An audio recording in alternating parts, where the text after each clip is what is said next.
इस शिक्षा से क्या लाभ? इस युग को शिक्षा और सभ्यता का युग कहा जाता है।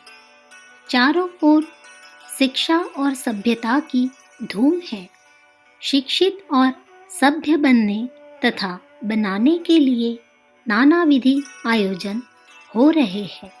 बालक जैसे ही 5-6 वर्ष के होते हैं, वैसे ही उन्हें शिक्षित बनाने के लिए स्कूल में भेज दिया जाता है। बालक पढ़ना आरंभ करता है और 15-20 वर्ष स्कूल कॉलेज में व्यतीत करता हुआ शिक्षित बनकर निकलता है। उसके पास MA, BA आदि की डिग्रियां होती है। जिन माता पिता ने उन्हें पेट काटकर शिक्षा का अत्यंत भारी खर्चा उठाया, वे आशा करते हैं कि इतनी बड़ी साधना के बाद हमारा लड़का बहुत ही सुयोग्य बनकर निकलेगा।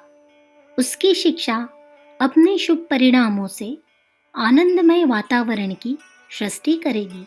परंतु शिक्षा समाप्त करके निकले हुए छात्र की वास्तविक दशा देखकर अभिभावकों की आंखों तले अंधेरा छा जाता है।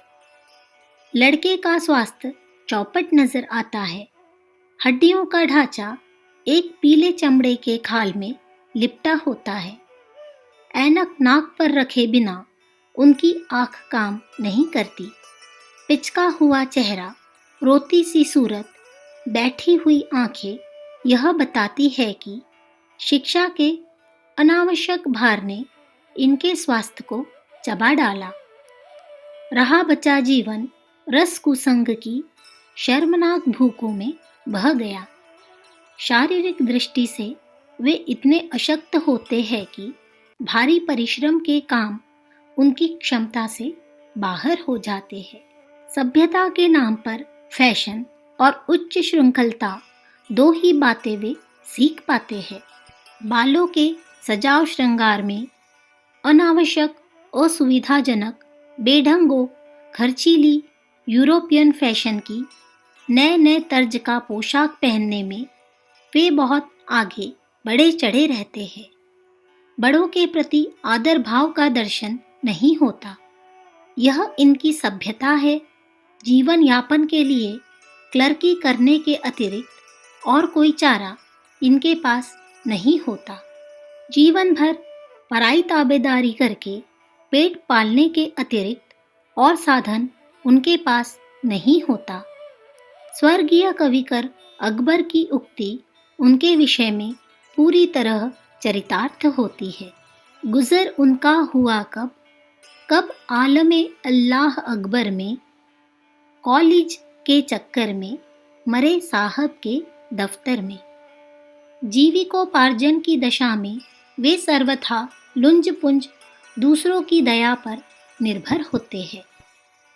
जब किसी नौकरी के लिए कोई छोटा मोटा स्थान खाली होने की सरकारी विज्ञप्ति अखबारों में निकलती है तो एक एक जगह के लिए हजारों दरख्वास्तें पहुंचती है।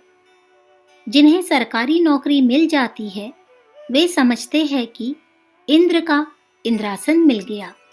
यदि वहां बुरी से बुरी परिस्थिति में रहना पड़े, दिन रात अपमानित होना पड़े एवं आत्महनन करके अनुचित काम भी करना पड़े, तो भी इसे छोड़ने का साहस नहीं कर पाते, क्योंकि वे जानते हैं कि जितने पैसे यहाँ मिलते हैं, अपनी हीन योग्यता और हीन अनुभव के आधार पर उतना भी कमाना उनके लिए कठिन है।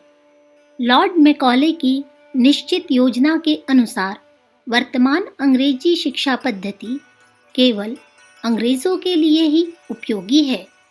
विदेशी शासन यंत्र ढोने के लिए खस्सी बैल उन्हें सुविधापूर्वक मिलते रहने के लिए यह फैक्ट्री उनके बहुत काम की है। परंतु भारतीय दृष्टिकोण से विचार करने पर वर्तमान शिक्षा पद्धति व्यर्थ ही नहीं, हानिकारक भी है। इनमें छात्र की व्यक्तिगत योग्यताएं विकसित होने के लिए गुंजाइश नहीं है। अनुपयोगी अनावश्यक जीवन में कुछ काम न आने वाली बातें रटते रटते लड़कों का दिमाग चट जाता है, स्वास्थ्य नष्ट हो जाता है, जीवन का सबसे कीमती भाग नष्ट हो जाता है। बदले में एक सनद का कागज मिलता है जिसे दिखाकर किसी किसी को कहीं मोस्ट ओबीडियंट सर्वेंट कहने का सौभाग्य प्रदान करने वाली नौकरी मिल जाती है।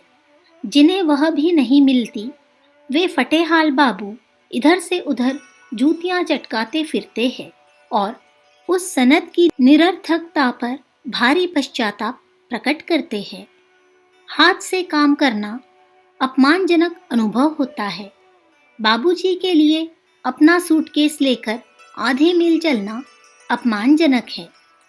घर के कामकाज करते हुए परिश्रम पड़ने वाले कर्मों में हाथ डालते हुए उन्हें ऐसी लज्जा लगती है मानो कोई भयंकर पाप कर रहे हो। ऐसी दशा में कोई स्वतंत्र कारोबार उनके द्वारा होना भला किस प्रकार संभव है। बिना पड़े तांगे वाले, खोमचे वाले, कुली, गाड़ी वाले, मजूर आदि उससे कहीं अधिक कमा लेते हैं जितना कि बाबू लोगों को तनख्वाह मिलती है। स्वास्थ्यता एवं दीर्घ जीवन का उपयोग भी इन शिक्षितों की अपेक्षा वे अशिक्षित अधिक करते हैं। लड़कियां भी इस शिक्षा प्रणाली के दोषों से अधिक बच नहीं पाती। पढ़ लिख कर जहां उन्हें गृह लक्ष्मी बनना चाहिए, वहां वे फैशन परस्त तितलियां बन जाती है।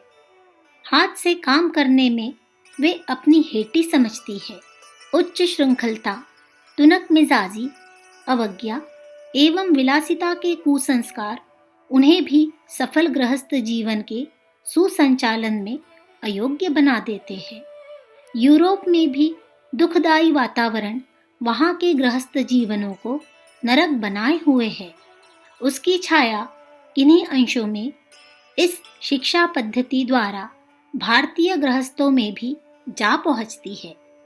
माता पिता अपने बालकों को इसीलिए पढ़ाते हैं कि पढ़ लिख कर अधिक सुयोग्य बने, परंतु जिस शिक्षा के द्वारा सुयोग्यताओं का लोप होकर अयोग्यताएं उपलब्ध होती है, उसके लिए अभिभावकों का पैसा और बालकों का समय बर्बाद होने से क्या लाभ।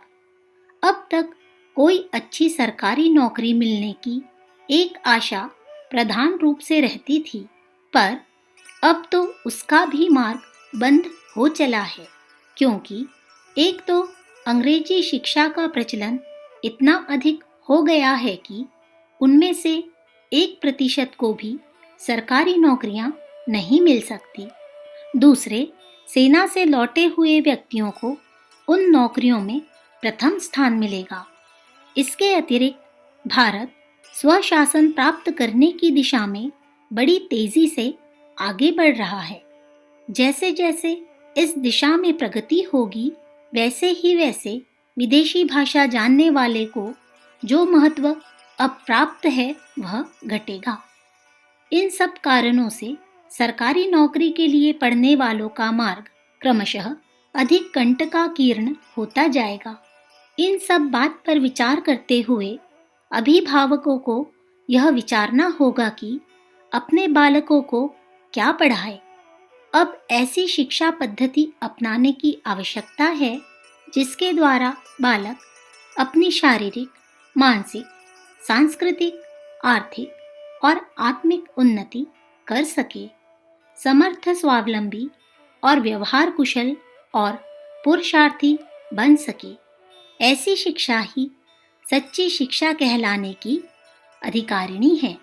एक अनुभवी शिक्षा शास्त्री का मत है कि शिक्षा का मुख्य उद्देश्य ही यह है कि वह मनुष्य की बुद्धि तथा हृदय की गुप्त शक्तियों का पूर्ण विकास करे और उसे सर्वांग सुंदर नागरिक बनावे, जो मानव जीवन को सब दृष्टियों से विकसित करे, ऊंचे उठावे और आगे बढ़ावे। उसी को सच्चे अर्थों में शिक्षा कहा जा सकता है। वर्तमान अंग्रेजी शिक्षा पद्धति इस दृष्टि से निकम्मी साबित हुई है। अपने प्राण प्रिय बालकों के भविष्यों को ध्यान में रखते हुए हमें उनके लिए समुचित शिक्षा की ही व्यवस्था करनी चाहिए। अखंड ज्योति, जून 1946, पृष्ठ संख्या 3, 4, 5।